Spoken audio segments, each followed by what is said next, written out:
नमस्ते, अभी हम बात करेंगे primary responsibilities of research analyst के बारे में डिटेल्स में हम समझेंगे और ये नोट्स जो है आपको हमारे वेबसाइट में मिल जाएगा, लिंक आपका डिस्क्रिप्शन में दिया हुआ है। आप पीडीएफ जो है डाउनलोड कर सकते हैं या प्रिंटेड बुक आप परचेज़ कर सकते हैं और बहुत ही आसानी से आप रिसर्च एनालिस्ट का जो एग्ज़ाम होता है उसके लिए प्रिपरेशन कर सकते हैं। सो यहाँ पे सब में हमें फर्स्ट टॉपिक में हमने देखा था कि भाई आपका रिसर्च एनालिस्ट होता क्या है, कौन होता है, क्या काम होते हैं। अभी हम बात करेंगे कि primary responsibilities of research analyst. मतलब जो रिसर्च एनालिस्ट का आप एग्जाम देने वाले हैं उसका मेन रिस्पॉन्सिबिलिटी क्या होता है। सो यहाँ पे मेन ऑब्जेक्टिव जैसे आपको ऑलरेडी पता है कि मेन ऑब्जेक्टिव ये है कि रिसर्च करना, डेटा रिसर्च करना और फिर उसको एनालाइज करना एंड बेसिकली इंफॉर्मेशन देना या एडवाइस करना कि वेदर टू बाई, होल्ड और sell a specific security to a customer. ठीक है, अलग अलग तरीके के जो इन्वेस्टमेंट डिसीजन है वहाँ पे आप डिसीजन लेने में मदद करते हैं। सो यहाँ पे प्राइमरी रिस्पॉन्सिबिलिटीज क्या है, आपका काम होता है कि भाई ये देखना कि आपका जो कंपनी है जिसका स्टॉक आपको परचेज करना है या मे बी बॉन्ड परचेज करना है, किसी भी तरीके का जो सिक्योरिटीज है उसको परचेज करना है, सेल करना है या होल्ड करना है, वो किस बेसिस पे करना है। वो इंडस्ट्री क्या ग्रो कर रहा है, वो ऑर्गेनाइजेशन क्या ग्रो कर रहा है, ये क्या उसका जो प्रमोटर है उसका डिसीजन मेकिंग अच्छा है। तो यहाँ पे उसका मेन काम होता है कि भाई उसका ग्रोथ पोटेंशियल क्या है, क्योंकि आप जब भी किसी कंपनी में इन्वेस्ट करते हैं तो उसका ग्रोथ पोटेंशियल मतलब फ्यूचर को देख के अभी आप उस कंपनी में पैसा डाल रहे हो। ठीक है, क्योंकि कंपनी अगर ग्रो करेगा, अभी अगर आप पैसा डालते हैं तो कंपनी ग्रो करेगा तो आपका जो इन्वेस्टमेंट है वो भी ग्रो करेगा, फॉर ऑब्वियस रीजंस वहाँ पे आपको डिविडेंड मिल सकता है या कैपिटल ग्रोथ मिल सकता है, इसके लिए आप वहाँ पे इन्वेस्ट करते हैं। सो मेन ऑब्जेक्टिव ये है कि असेसमेंट करना, फिगर आउट करना। They examine various aspects while evaluating these entities. और यहाँ पे ना सिर्फ सिर्फ एक कंपनी को देखते हैं, वो मैक्रो एंड माइक्रो लेवल पे काम करते हैं। मैक्रो लेवल का मतलब होता है कि आपका पॉपुलेशन ग्रोथ कितना हो रहा है, जीडीपी ग्रोथ कितना हो रहा है, इन्फ्लेशन कम है या नहीं है, और आपका जो फिस्कल डेफिसिट, जो देश का फिस्कल डेफिसिट है वो कितना ज़्यादा है, वो कितना कम है, नेशनल इनकम कितना है, जीडीपी रेट कितना है, इंटरेस्ट रेट कितना है, अनएम्प्लॉयमेंट रेट कितना है।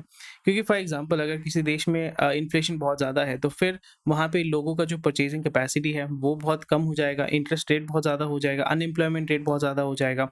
नेशनल इनकम अगर बढ़ता भी है पर उनका परचेज़िंग कैपेसिटी कम हो जाता है, तो फिर वो खर्चा कम करेंगे। तो इसी हिसाब से फॉर एग्ज़ाम्पल अगर आप सोचें कि भाई एफएमसीजी में पैसा लगाते हैं, तो इस तरीके से अगर इन्फ्लेशन बहुत ज़्यादा हो जाता है, तो ऐसा एफएमसीजी में पैसा लगा के फ़ायदा है या नहीं है? ऑब्वियसली नहीं है, क्योंकि इन्फ्लेशन बढ़ेगा तो चीज़ों की दाम बढ़ेंगी और एफएमसीजी कंपनी वहाँ पे उनका इनपुट कॉस्ट ज़्यादा बढ़ेगा और फिर वहाँ पे जो सामान वो बेच रहे हैं, आटा, चावल, मैदा, बिस्किट जो भी वो बेच रहे हैं, फ्रूटी-वूटी जो भी बेच रहे हैं, तो वहाँ पे उसका सेल कम हो जाएगा, क्योंकि लोग खरीद नहीं पाएँगे, क्योंकि उनके पास पैसा ही नहीं है, परचेज़िंग कैपेसिटी कम हो चुका है। सो ये एक बहुत बड़ा इंपॉर्टेंट चीज़ है कि मैक्रो इकोनॉमिक फैक्टर्स को भी आप यहाँ पे कंसिडर करते हैं। They study fiscal and monetary policies and impact on the economy. They also consider the influence, यानी एफडीआई और एफपीआई। एफपीआई का मतलब होता है कि सिंपल भाषा में जो स्टॉक मार्केट में जो बाहर से पैसा आता है, जो फॉरेन एंटिटी होती है जब वो इन्वेस्ट करती हैं, तो उसको एफडीआई कहा जाता है। एफडीआई का मतलब होता है जब वो इंडिया में कंपनीज, बाहर देश के जो कंपनीज है वो इंडिया में जब कंपनी ओपन अप करते हैं and when they control the company, that is what we call FDI, यानी डायरेक्ट इन्वेस्टमेंट कर रहे हैं and they are running the business in India. FPI का मतलब ऑलरेडी कोई दूसरा बिजनेस चला रहे हैं और यहाँ पे वो इन्वेस्ट करें, कैपिटल इन्फ्यूज करें, they are not playing any active role in managing and running that company. ये बेसिक डिफरेंस होता है एफपीआई और एफडीआई के बीच में।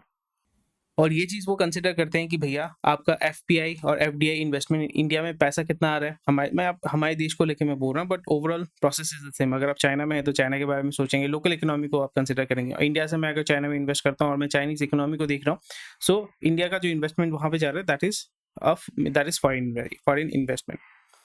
Analysts also analyze savings and investment patterns and global factors impacting GDP growth, ये सारी चीज़ें वो देखते हैं। और फिर वो इंडस्ट्री डायनामिक्स को देखते हैं। एक तो देख लिया कि इकोनॉमी किस तरीके से काम कर रहा है, यानी मैक्रो इकोनॉमिक जो चीज़ है वो हम यहाँ पे कंसिडर करते हैं। उसके बाद हम ये कंसिडर करते हैं कि इंडस्ट्री जो है वो किस तरीके से काम कर रहा है। वो इंडस्ट्री ग्रो कर रहा है, उसके ऊपर ज़्यादा टैक्सेशन लगा हुआ है, क्या ग्रोथ ड्राइवर्स है इंडस्ट्री। फॉर एग्जांपल अगर एसी का इंडस्ट्री हम देखें, गर्मी बढ़ रहा है, लोग खरीद रहे हैं एसी बहुत ज़्यादा, तो इंडस्ट्री ग्रो करेगा या श्रिंक करेगा? डेफिनेटली ग्रो करेगा। बट वहाँ पे अगर आप बहुत ज़्यादा टैक्सेस लगा देते हैं, अगर एसी के ऊपर पहले 10% था, अभी आपने 25% टैक्स लगा दिया, तो फिर वहाँ पे कंजम्पशन बढ़ेगा या कम होगा? डेफिनेटली कम होगा।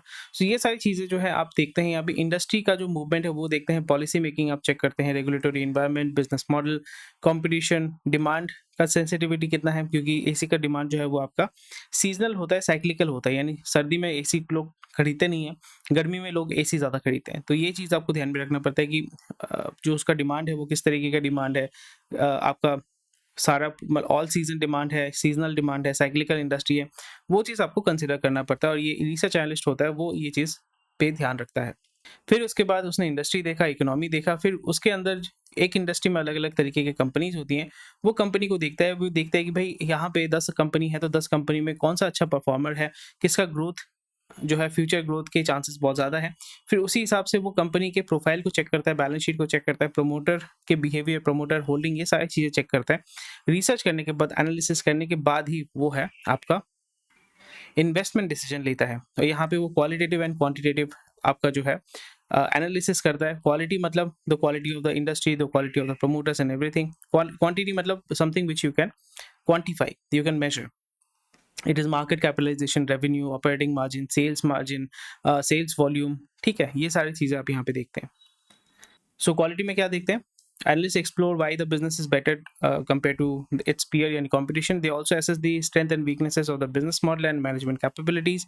Quantitative, जैसे मैंने ऑलरेडी बताया कि यहाँ पे क्वांटिफाई कर सकते हैं, that is financial statement, balance sheet, profit and loss, cash flows, asset liabilities, और ये बेसिकली मैथमेटिकल ड्रिवन है बिकॉज यहाँ पे आप क्वांटिफाई कर रहे हैं, यहाँ पे आप एनालाइज कर रहे हैं, डेटा जो है उसको आप एनालाइज कर रहे हैं। तो यही होता है आपका primary responsibilities of research analyst. और ये चीज़ आई होप आपको क्लियर हो गया होगा कि किस तरीके से क्या क्या काम आपको करना पड़ता है एज अ रिसर्च एनालिस्ट। यानी आप मैक्रो लेवल पे भी देखते हैं, माइक्रो लेवल पे भी देखते हैं, फिर उसके बाद इतना सारा आप जो डेटा कलेक्ट करने के बाद, एनालाइज करने के बाद, फिर आप डिसीजन लेते हैं।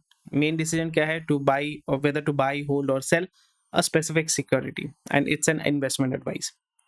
तो ये आपका रोल होता है। तो प्राइमरी रिस्पॉन्सिबिलिटी, अगर कोई पूछे कि रिसर्च एनालिस्ट का प्राइमरी रिस्पॉन्सिबिलिटी क्या होता है, these are the primary responsibilities of a research analyst. So I hope आपका ये जो कॉन्सेप्ट है वो क्लियर हो गया होगा, और ये नोट जो है बहुत ही आसानी से आपको हमारे वेबसाइट में मिल जाएगा। लिंक आपका डिस्क्रिप्शन में दिया हुआ है, वहाँ पे जाकर आप पीडीएफ डाउनलोड कर सकते हैं, प्रिंटेड नोट्स ऑर्डर कर सकते हैं, कैश ऑन डिलीवरी ऑप्शन भी अवेलेबल है। Thank you for watching this video. I will see you in the next video, जहाँ पे हम नेक्स्ट टॉपिक को जो है वो हम कवर करेंगे।